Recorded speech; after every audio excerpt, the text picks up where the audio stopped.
With the OnePlus 6 having been released for a short while now, the OnePlus 5T is kind of out the loop, and I want to try and revive some of that hype and talk about it again, because in my opinion it's a great phone. Hey guys, my name is Ryan Thomas with Failtech, and this is Morgan's OnePlus 5T in 2018 and beyond. Also, cheeky social media plug, check those out in the link in the video description. Firstly, let's talk about the metal chassis, and yes, metal. It's not glass like the OnePlus 6 or like pretty much any of the recent iPhones or Samsung Galaxy devices.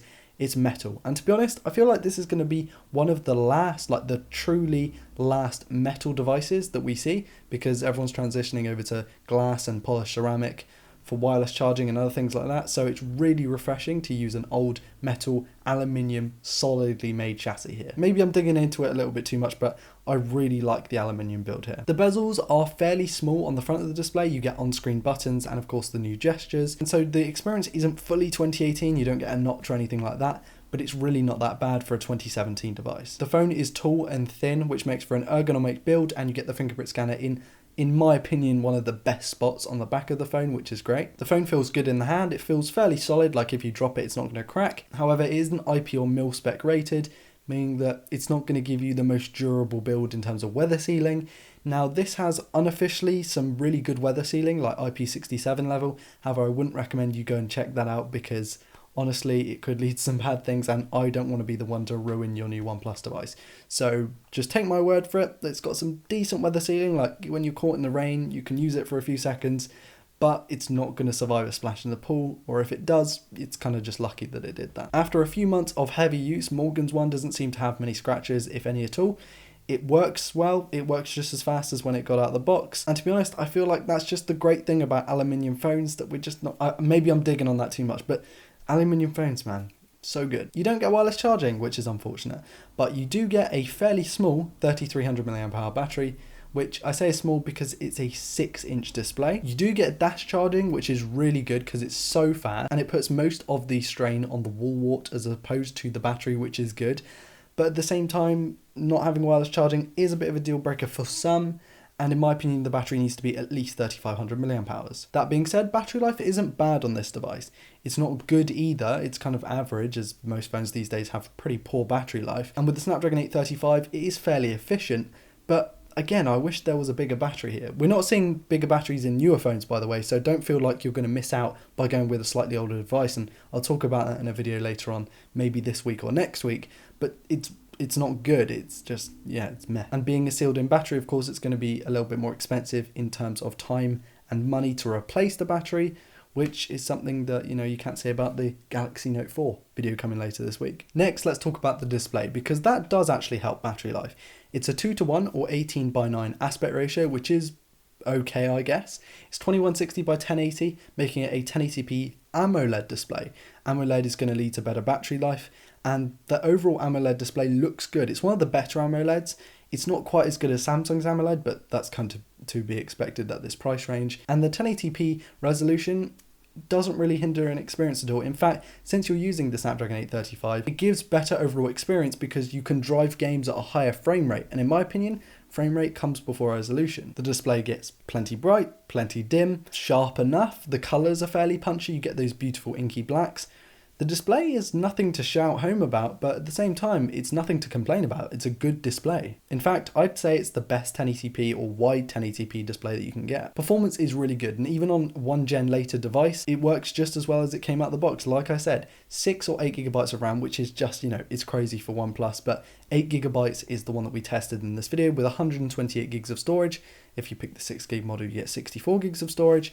Now, it's something that Morgan and I really hate on, is the fact that you don't get microSD expansion, which, yes, can be combated because this has such a large storage configuration in the smaller and the larger one, and it has unlimited Google Drive photos, which is great, but sometimes the convenience of transferring stuff to your computer via microSD can beat that, and I know a lot of people who only buy phones if they've got microSD expansion. So yeah, it's something to look out for, but our 64 and 128 gigs, really nothing to complain about there. The device is smooth, and because you're running Oxygen OS, which is on the latest 8.0.1, I believe we're on now, you're going to get the best experiences, the latest software updates, the best security patches, and unfortunately we didn't get B-roll for this, but there are a lot of swipe gestures and stuff that you now get instead of the home button and the nav bar layout, something to think about if you're kind of coming from an iPhone.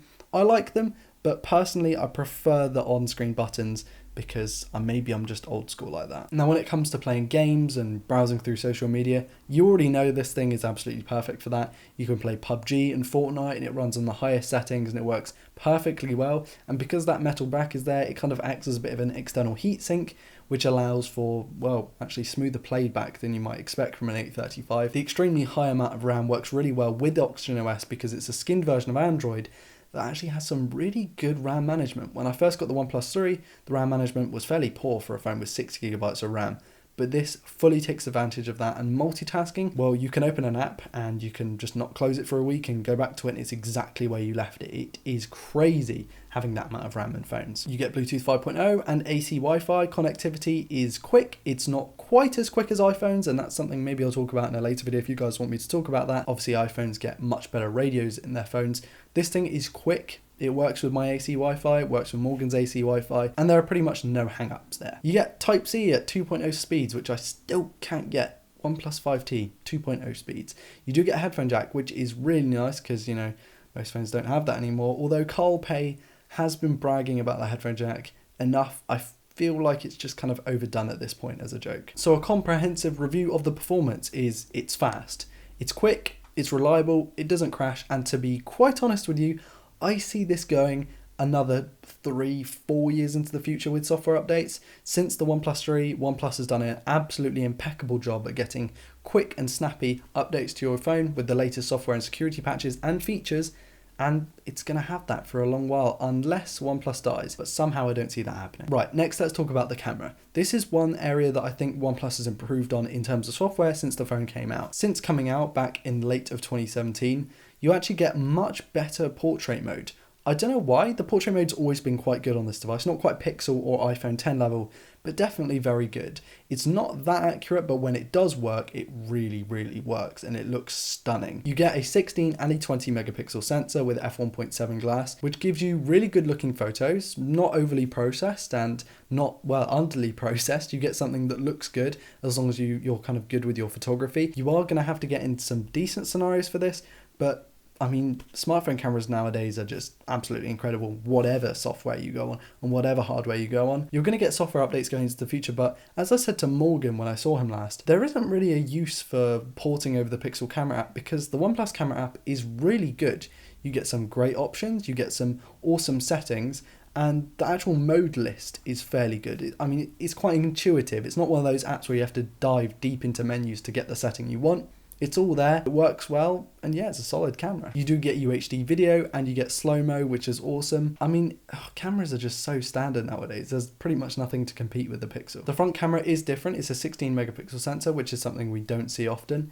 And it's one of those things where you get just a crazy level of sharpness on your selfie shooter. Like, I don't use selfie cameras a lot and neither does Morgan, so there's really no use for this, but maybe those of you who are professional selfie takers want to talk about this. I mean, it shoots 1080p video, high pixel count. What else is there to talk about in terms of a selfie camera? So the overall camera experience is good. The photos are really good, but you don't get optical image stabilization, which is a bummer. The feature set isn't incredible, but OnePlus really isn't known for this. You know, you don't get an IR emitter, you don't get a heart rate monitor or a blood pressure meter, anything that Samsung tends to do. But what you do get is some really good software. I feel like when it comes to OnePlus, software is the reason, maybe along with the price, to go with OnePlus devices these days, because they enable a really clean stock almost version of Android. You get a lot of customization features which people really like. You get that 3-step toggle slider on the right and the left, which is really awesome.